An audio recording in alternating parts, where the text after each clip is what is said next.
Tsaka meron pang pinalulutang ngayon, I think si, Representative Terry Ridon na sinasabi nila na there are inconsistency doon sa affidavit ni Madriaga in relation with sa articles of Yes, impeachment.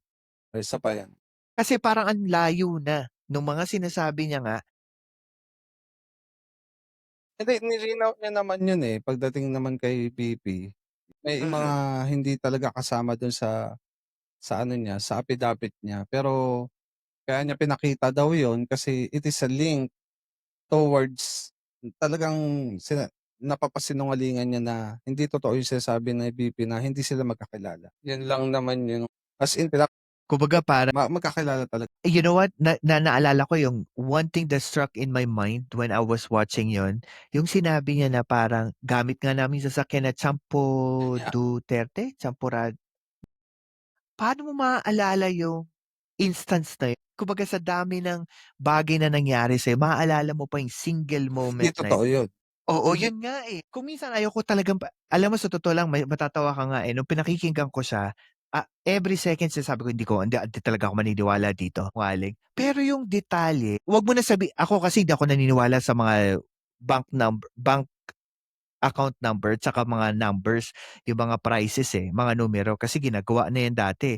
Pero yung sticker na dun ako talaga nagulat, eh, sabi ko, "Naalala niya pa yun?" Kasi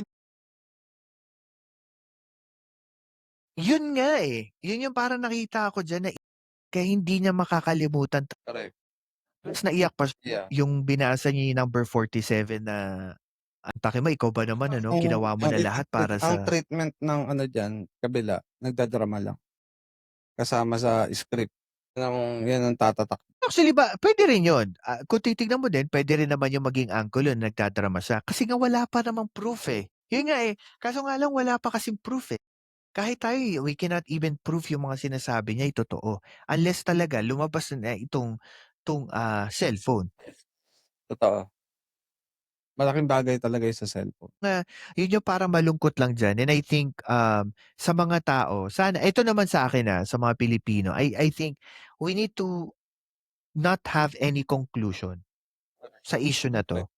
Kasi umpisa pa lang, hindi pa nga natin nakikita talaga yung Kaya ebidensya. itago niyo muna sa Oo, wag muna natin atakihin yung mga don't tao. jump Ako para any sa akin, the conclusion. best, yeah, and the best way I think that we can do is like to check yung evidence, kung ano man ang mailalabas.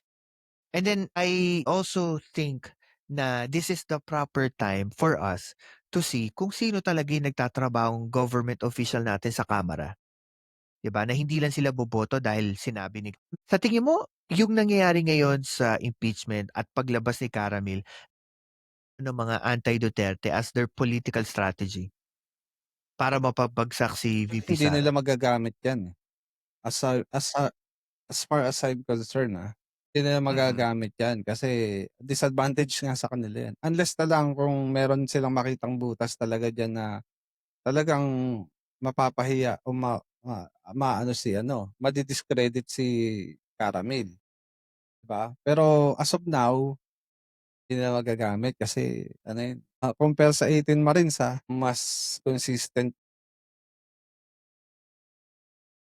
Pero tina-try nilang ano, eh, nakikita mo yung mga banat kay Caramel puro ano 'no, character assassination. Eh, siyempre kalaban sila, eh. Ano ba aasahan mo sa kalaban? Magsasabi ba ng maganda sa'yo 'yan? Siyempre hindi. Hindi ka naman i-che-cheer niyan, eh. Oo. Ako, si Densable TV 2.0 at ito ang Pilcast kung saan ang katotohanan ay walang takot na sinasabi. Like, share, and subscribe na.